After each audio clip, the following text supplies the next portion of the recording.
Miami, Florida. The day is Saturday, May 11, 1996. One day before Mother's Day.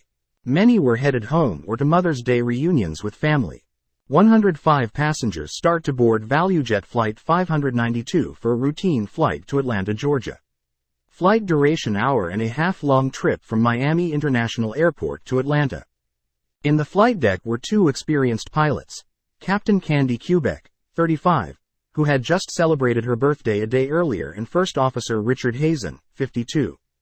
Captain Quebec had accumulated 8,928 total flight hours throughout her career, and First Officer Hazen had more than 11,800 total flight hours throughout his career.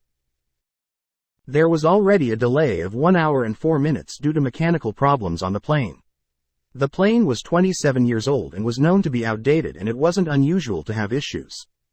By the time the plane took flight, within minutes a fire broke out, and what happened next would claim the lives of all 110 souls on the plane and would devastate a nation. Whole families, kids, siblings, twins would lose their lives that day.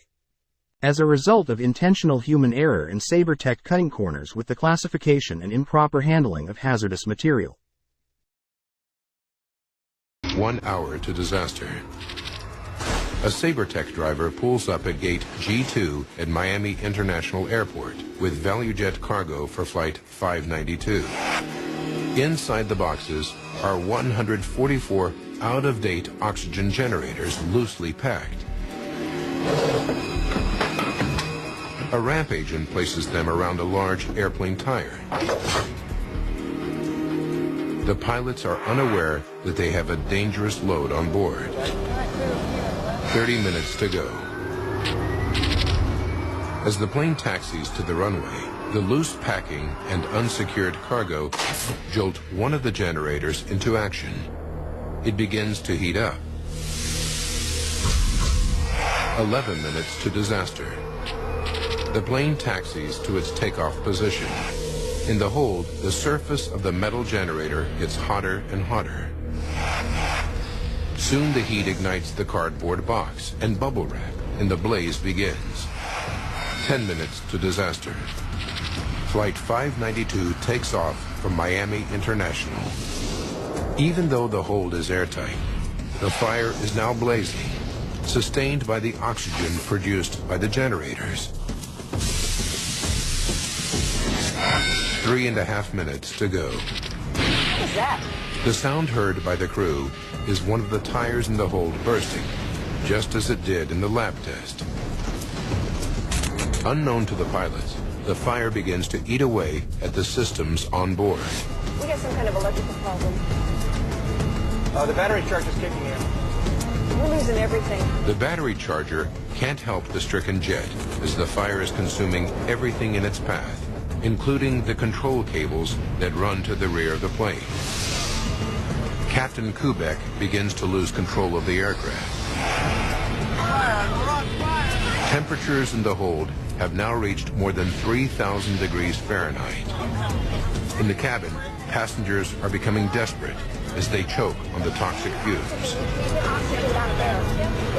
Flight attendant Jennifer Stearns rushes into the cockpit, but the pilots refuse to drop the masks, knowing that oxygen would only make the fire worse. 1 minute from disaster. The cabin floor burns and begins to cave in. 7 seconds to disaster. Now, no one is in control of the plane. The crew is probably unconscious, overcome by toxic fumes given off by the aircraft's interior fittings. Seconds later, Flight 592 nosedives into the Florida Everglades at 500 miles per hour.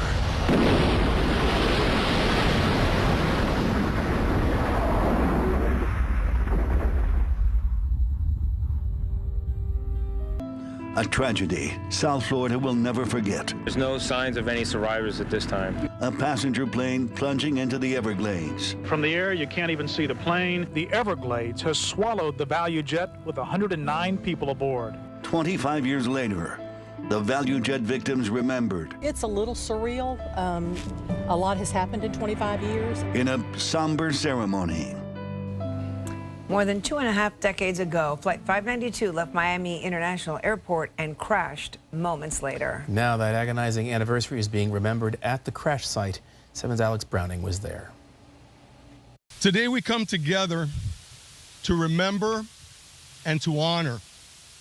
Keep fresh in our minds the lives tragically cut short, to consider the infinite possibilities of what could have been had these lives been given greater opportunity. A quarter of a century has passed since that fateful day, May 11th, 1996. Emotional scenes today at both Miami International Airport and Atlanta's Hartsfield Airport. ValuJet Flight 592, shortly after taking off from MIA, plunged into the Everglades.